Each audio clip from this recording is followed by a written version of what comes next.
इस वीडियो में बच्चों अपन गाउस लॉ की प्रॉपर्टीज पढ़ रहे हैं और उसमें एक सबसे इम्पोर्टेंट बात ये बोली गई थी कि जो किसी भी क्लोज्ड सरफेस का फ्लक्स होता है वो होता है Q inside by epsilon not, जहाँ पे क्यू इनसाइड जो होता है वो उस क्लोज्ड सरफेस के अंदर का टोटल चार्ज होता है ना।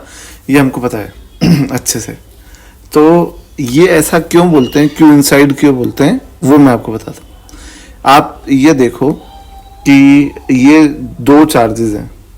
पहला चार्ज आपको Q1 दिख रहा होगा, ये एक सरफेस के अंदर रखा है Q1, और आप ये गौर कर रहे होगे कि Q1 से जो फील्ड लाइंस निकल रही हैं, क्योंकि ये पॉजिटिव चार्ज है तो ये निकल के ऐसे जा रही हैं फील्ड लाइंस, ठीक है, Q1 से।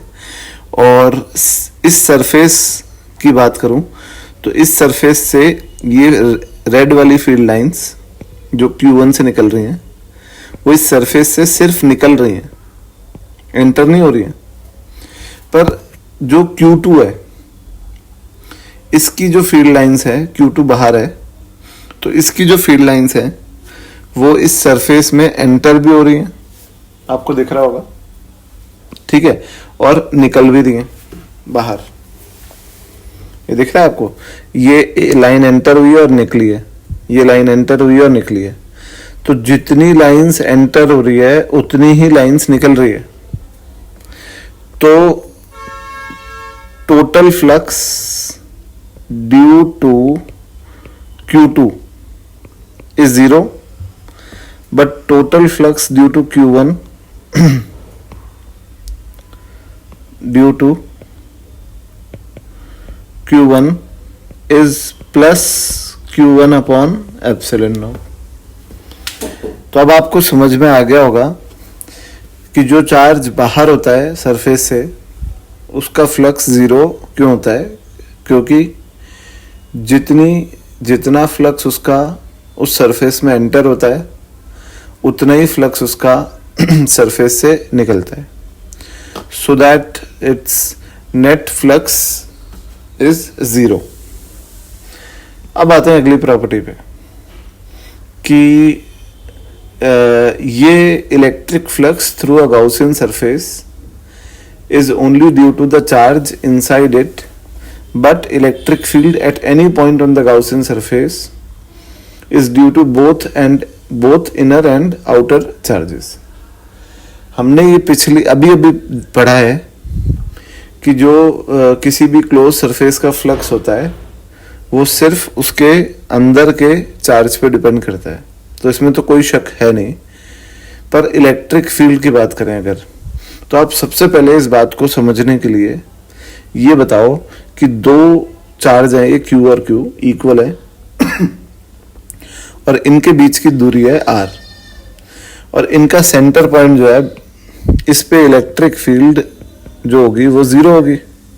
समझ सकते हैं आप, क्योंकि दोनों की फील्ड कैंसिल हो जाएगी। अब ये एक नॉर्मल बात है जो सबको समझ में आती है कि O पे दोनों की वजह से फील्ड होगी और इसीलिए नेट फील्ड 0 होगी। पर अगर हम अपने मन में एक स्फीयर इमेजिन करें, या आप देखो एक स्फीयर है,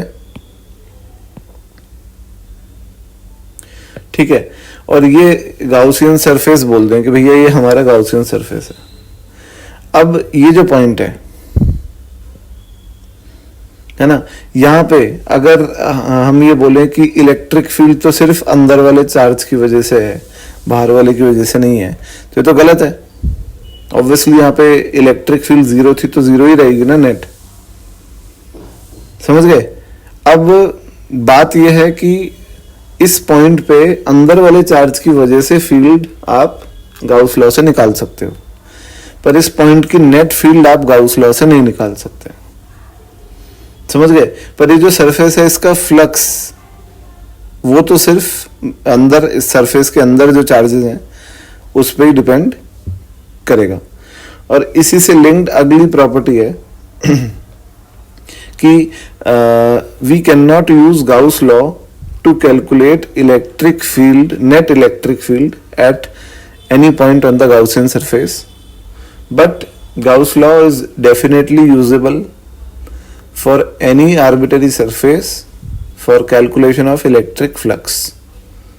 हम इलेक्ट्रिक फ्लक्स की कैलकुलेशन के लिए डेफिनेटली गाउस लॉ यूज कर सकते हैं किसी भी सरफेस के लिए, but we can not use Gauss law for calculation of electric field, है ना, for any surface and for asymmetric charge distribution.